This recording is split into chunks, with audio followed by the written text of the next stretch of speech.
Hello and welcome to the Giving Voice to Depression podcast, brought to you by Recovery.com, the best place to find mental health and addiction treatment for anyone, anywhere. Each week, we profile a guest who shares openly about their mental health journey.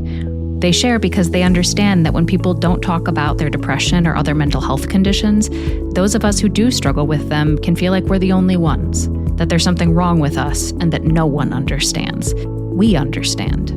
I'm Terry McGuire, the creator and co-host of this podcast. You have my promise that we'll keep it real here. Depression is real, and we're not going to sugarcoat our discussions about it. Hope is also real, and you'll get a dose of that here too. I'm Carly McCullough, a licensed social worker and educator, and Terry's daughter. We've both experienced depression and also support loved ones struggling with it. We're here to normalize talking about depression and mental health in our communities, as well as our families. And to share real-world tested strategies that have worked for other people who have walked similar paths. Thanks for joining us. We record a couple of new interviews each month and also replay some of our best ones from the archive so that new listeners don't miss out on those. This episode is from the early years when my Aunt Bridget was co-hosting. Hi, Terry. Hello, Bridget. So each season, we do what we call a ripple report. And the idea is that when you throw a pebble in the water, it doesn't just affect the spot where it lands, but it creates ripples that change an area around that pebble too. And the stories shared on our podcast are like that pebble. We regularly get emails and messages telling us how the information in our guest stories help people to better understand and manage their own depression, or that they feel better equipped somehow to support their friend or family who's struggling. This Ripple report is a little bit different than the others we've had because the person sharing his story today was not a regular listener. He was, like many people, afraid that the podcast on depression would be depressing, which it is not. It is not. But he, as a television news anchor and reporter, did see a story in the podcast. Mm-hmm. And in researching the piece, he did listen. And it got him thinking. Uh-huh. After several weeks of thinking, he's talking. Mm-hmm. Here is Ted Perry from the Fox station in Milwaukee, Wisconsin, giving his voice to depression publicly for the first time.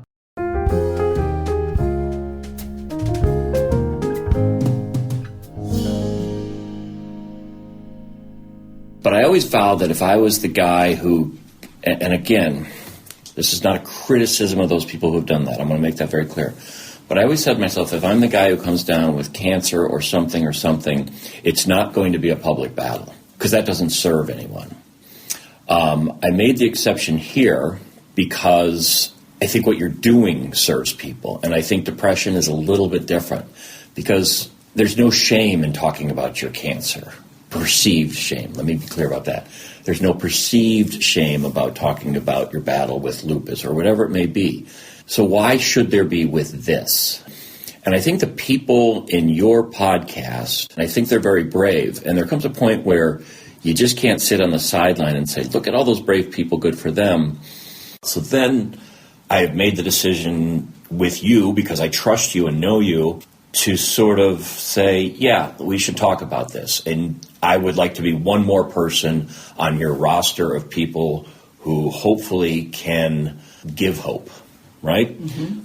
And I'm at the point in my life where if you look at me differently or you think less of me, let the record show Terry just raised her middle finger, then that's on you and it's not on me. Mm-hmm. And, I don't want to be known as, oh my God, he's the guy with depression on the news.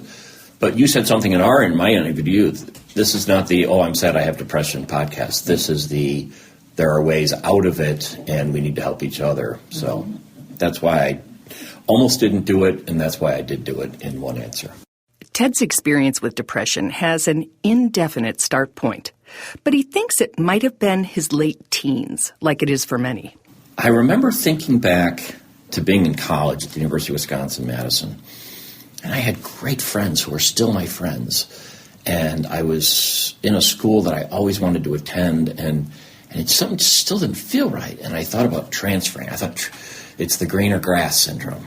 I'll transfer to the University of Illinois. My brother and sisters went there. And that always sounded fun. And it was my sister said, you're not going to be happier at switching schools. Find out what's making you unhappy there. It would be about a decade after his father's cancer diagnosis before Ted really investigated his unhappiness. And even then, when a friend encouraged him, he was very resistant. And he said, "How you doing with your dad?" And I mean, it's all so much. He's so far away and blah, blah. And I should see a shrink. And I just said it. Mm-hmm. He goes, "It's not a half bad idea." And I said, "What?" And he goes, "It's not a half bad idea." And I said, "What are you talking about?" And he said, "Seeing a shrink." I go, "Well, what are you talking about?" And he goes, "You should maybe see a shrink." And I go, "I'd never go see a shrink." And he said, "Why not?" I go, "I don't need that." He said, "You just told me how sad you were and frustrated and stressed out." He goes, "Would it help you if I told you that I saw a guy?" I go, "You?" Like, this guy had his you-know-what together. His friend shared his therapist's name, and Ted took the leap and made an appointment. I was so nervous going in there. Like, I could have been getting my first prostate exam and not have been this nervous. And what were you nervous about? I had never talked about myself. Like, and like those, I didn't know what was going on with me. I knew I was sad, and it was my father's impending death that was making me sad. But everybody has that, right? And he just said, "Tell me about your family." And I said, he goes, "Tell me about your dad." And my voice started to crack a little bit. He goes, "Is your dad dying?" And I was like, whoa, and waterworks. I'm like, "You're a sorcerer." How do you know this? You know, because Rob swears he hadn't told him anything about me. Talking really helped, and Ted's grateful he learned that. You are a better person and a stronger person for admitting you can't deal on this alone. So if the only person you ever talk to is a mental health professional, great, make that your first thing. And it's great because they have to listen to you. You know, I have this, I don't want to interfere and, you know. So I've opened up around friends, but I don't go to them. They're not my go-to people too often. They are there when I need them. But these people are paid, and there is help out there.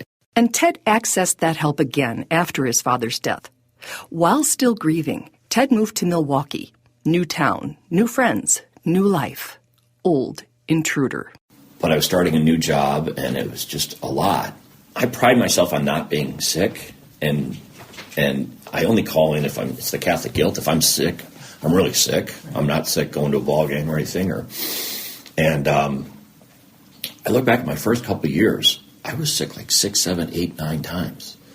And I wasn't sick. I was depressed. I remember waking up and going, what do I have to do to get back in bed today? So I was in my late 20s, early 30s. And I thought nothing about calling in sick. And now I'm just horrified by that, you know, that I did that. You were sick. I guess I was sick, right. But good point. Yeah. But to me, it's sick as cough, you know. Thank you for saying that. I was sick. Yeah, you're right. I had never really thought about it like that. I was more feeling guilty that I did that. So I remember thinking, what do I have to do to get back into bed? How do I get through this day? I remember going to work, and that whole first year after my father's death was a blur. Ted's quick to point out that he wasn't always out of it, not always in that deep, dark hole those of us with depression are familiar with. But it was certainly more often than he found acceptable. So he tried different therapists, a prescription, but it wasn't the right fit. I don't know when it clicked that I allowed myself to say to myself and myself only, you know what, dude, you're depressed, and there's got to be a way. Ted's way, like many of ours, is multifaceted. It includes a therapist he sees for what he calls tune-ups, and an antidepressant that does work for him. People think they're happy pills. It just says to you, all right, here's what you need to do. It's kind of like says, all right, it levels your chemicals. Mm-hmm. If I go off Wellbutrin, am I dangerous? Am I going, no, of course not. Life becomes more sloggy and weighted, and my motivation to do things. So this isn't an energizer. It's not like I'm on a constant 5-hour energy. It just allows me to go on in a pretty normal thing and not let the highs and lows get me. They're not happy pills, and they're not a singular solution. We each need to assemble personalized toolboxes that we can access in the dark times. There were times when I needed every tool at my disposal to get through the day. That was exercise, that was a little medication, reflection, meditation, and religion. Nothing groundbreaking here.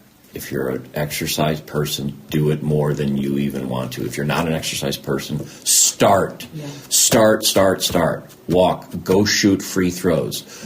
Play Frisbee golf. Find something that really makes you happy. I got a kayak. I put a kayak in the Milwaukee River. I disappear for an hour and a half. I'm a new man, you know. Get a pet. I've always been a dog guy. They make you get out. They make you run. There's an unconditional love there, all right? If you don't get a dog, get a cat. If you can't get a cat, get a bird, whatever. In the mental health world, those tools are referred to as protective factors. Faith, effective health care, a pet. They're all on the long list of reasons to hang on. Things that pull people through the dark times. Another huge one is hope. People, their initial reaction often is, you're always cracking jokes. You're the last guy in the world. Well, you don't know me when I'm home alone, and and so full of doubt, and that's the thing. And that's the worst thing about depression, is that it takes away hope, and that's the thing that I hope someone would take away from this, is that please, if there's like a little ember of hope burning, blow on it, stoke it, feed it, because you do get through this. There is an other side of this. It might take a while, but it's so worth it. I'm not exactly where I am in my life, where I thought I'd be, but I'm really happy these days. I'm open and I'm acknowledged, and it took some awful, awful days and stints and months to get there. It just kind of adds up sometimes, but all that darkness, there's a crack in it so that light can come in. And I think that's when I turned a corner, when I said, God, I've been through the worst. I know this is the worst I'm ever going to be. I can't sleep. I can't eat well. I lost 25 pounds a couple of years ago just from being so down in it. And I looked fabulous, by the way. I would kill for that diet again. But not that way. Yeah, not that way. Ted says even in the darkness, he never crossed over into hopelessness. The tank was never empty, but it was low, and it was running on fumes sometimes. But I know, and this is what I credit my Catholicism to, there's always hope. It's Corinthians, faith, hope, and love, and the greatest of these is love. That's fine for a wedding, all right? I've read that at so many weddings, and I always want to go, don't underestimate hope, though. Hope's going to be important. I know the Bible says love is the most important. I will put hope right up there. It's a big step sharing about a highly stigmatized illness. And disclosure can have negative consequences. But so can not being open about our struggles. Did you intentionally hide it? Oh, yeah. Yeah, that's the thing. That's a good question. Oh, I didn't bring it up for years around people. But on purpose, because of yeah. Okay. Oh, no, this is my regret on this. I'm not speaking out earlier, and I use it as a cop-out. I have been fortunate enough to be in romantic relationships with some absolutely stellar women. Mm-hmm. And I destroyed everyone by backing out because I didn't feel good enough or worthy enough. And so you sabotage it in weird ways. And that's my biggest regret, is that, I didn't let people in. I just used it. I'm like, this isn't going to work. I'm depressed. This isn't going to work. Were you thinking that you were depressed because of them or because of the relationship, or just no? That I know. A part of you weren't. No. Share? I never blamed that. No, good question. They weren't responsible for that. I just didn't want to burden them with it, and I didn't trust them enough to say, here's my thing. You want to help me deal with this? Now I'm at the point where I would. Obviously, I'm talking to you publicly about having been treated for depression. And though he's not a fan of the term, that belief we're a burden, not good enough, or that we have to hide an aspect of ourselves to be lovable, is a byproduct of stigma. I was ashamed of it. Man, this is a freaking character flaw. It's not a character flaw. It took me a couple of years, and I call that wasted time. I would like to, again, it's in the rearview mirror. I hope it stays that way. I just think that, there's wasted time there. And that's what makes me mad, in that I wasted some relationships, and I wasted some, all my friends are still friends. I didn't lose any friends over it, but I did lose relationships, and that's on me entirely. Except for the following people. That's funny. We'll start with the A's. Abby? No, I never dated an Abby. Oh, I love it.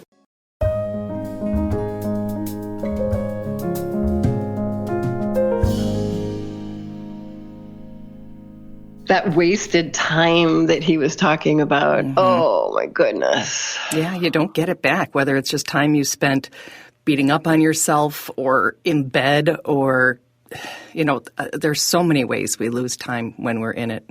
And that word sloggy I've never heard before, but it really does impart the heaviness and the weightedness of it all. It absolutely does.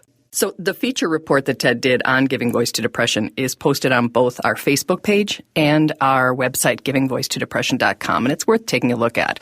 He obviously speaks very well, and he did a really nice job explaining what we do and why.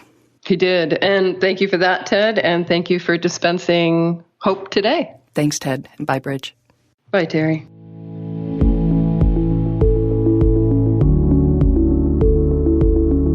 We really hope that this discussion helps give some language or context to your own depression or ideas for how to support someone else in your life living with it.